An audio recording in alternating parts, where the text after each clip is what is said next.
Do you trust drone monitoring technology? That is what the topic for today's Future Talk is, with Liz Buchanan and the amazing futurist technology futurist, Shara Evans. Welcome, Shara.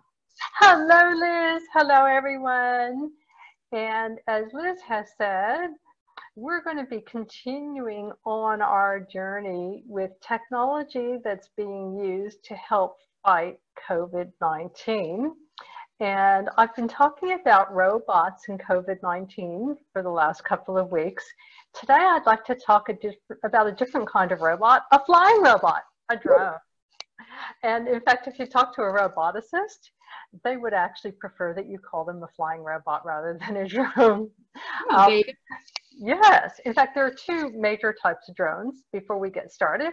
The first are drones that most of you would be aware of, that you might even be able to buy in a toy store or even at an airport if the airports were open, where literally you're just manually controlling it and it's line of sight and you're using something like a game box to control it, or maybe your smartphone. The other type of drone, which is much more sophisticated and really is a flying robot, is an autonomous drone that is loaded up with all kinds of cameras and sensors and uses artificial intelligence and deep learning techniques and so on. And it's able to do things without being specifically controlled by a human. So today, what I would like to do is share a couple of slides and talk about some drones that are being used to help fight this pandemic. So let me go to my very first slide.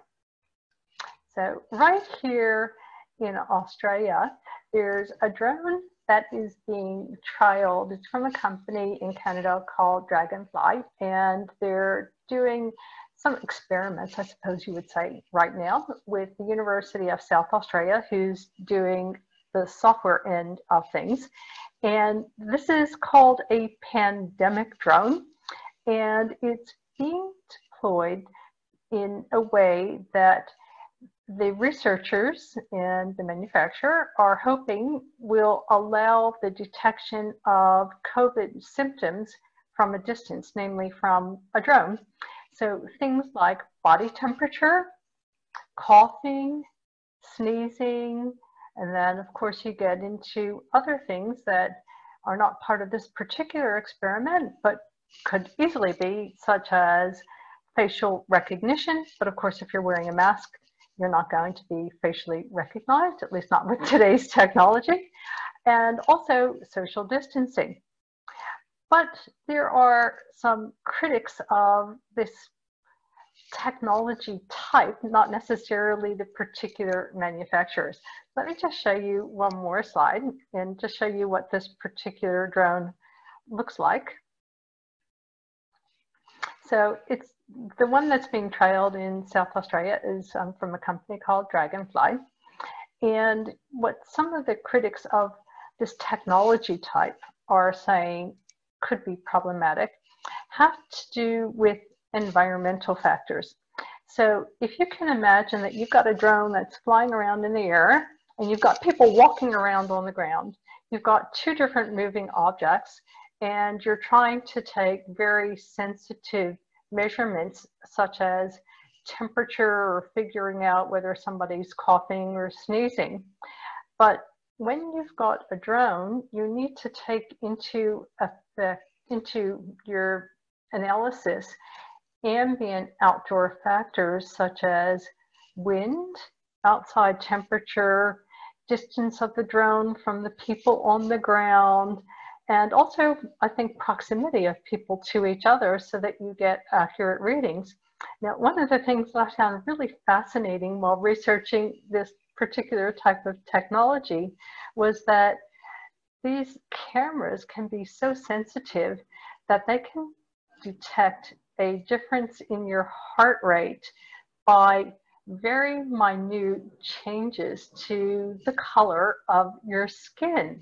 So if you can imagine being able to figure out that your blood pressure has gone up just a little bit because your skin has slightly changed color, that's what some of these drones are capable of doing, or at least claiming or trying to do.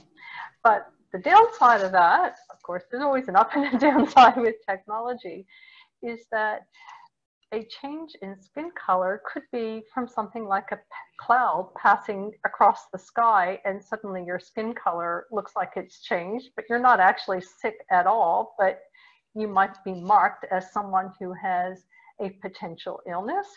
And another factor may have to do with just being too far away to get an accurate reading on your temperature, whether you're using either a temperature sensor or an AI-based camera to figure it out. So there are a couple of issues, and I think it's a really interesting technology, and I think it's something that can certainly be used to help in our fight against COVID, but I wouldn't at this stage be 100% reliant on the results being absolutely accurate, because there are so many variables I think that could interplay to give you false positives or false negatives, depending on where you're at. Yeah, exactly. If someone's got a skin condition, or if they're just exercising, potentially it's going to give wrong data. So it depends on how much that data is being relied on to what the consequences are. So that could be a bit of a worry, but it's amazing technology. Yeah, and somebody may just have a heart condition where their blood pressure goes up and down, and they don't have COVID, but the drone has, sort of said, that person, they got that, potential symptom, and the next thing you know, you're, quarantined, called off quarantine or called off for testing or who knows what else. And it has absolutely nothing to do with COVID. It has to do with the fact that you've got blood pressure that's variable. So it's an interesting technology, but I still would say experimental stage, but interesting. Let me show you another one. I think we're probably only going to have time for one more, and I always have lots more that I want to share. But this is another interesting one, and it's from a company in China called Micro Multicopter, or MMC. And it's a drone that's equipped with a number of interesting sensors and capabilities. So first of all, it's equipped with loudspeakers. So if you can imagine, you have a drone flying over an area, whether it's populated or rural, doesn't really matter. And it can be giving out instructions to people about safety, or it could be using image recognition to detect whether somebody is an appropriate socially distanced, appropriately socially distanced, I should say, far enough apart, or potentially looking at them and seeing if they're wearing a mask and maybe scolding them if they're not wearing a mask, saying you're in an area where masks are required, you have X amount of time to comply, or we will be notifying authorities. Another interesting thing about this particular drone is that it's also able to do things like look at traffic and help city planners with traffic management, which is another interesting aspect. And it can be outfitted with disinfectant spray so that it can be used to disinfect areas from the air. And like the other drone I was talking about, it also can do thermal imaging and potentially pick up people that have a fever, or even if it's just used to detect potential fires, that could be another really good use too. So those are just a couple of the drones that are being deployed in the fight against COVID. We don't have time today to talk about some of the other ones. I wish we did, because there's a lot more, always a lot more to talk about. But what do you think about that Chinese drone? It's amazing technology. I can see so many advantages of it, particularly in the disaster space, assisting people and monitoring. But I may be like you and we watch too much sci-fi movies, and some of it in the wrong hands could be a little bit scary. But I think that's, that's conspiracy theorists for you. Whether I'm a conspiracy theorist, I'm not too sure. Well, you're a sci-fi geek like me.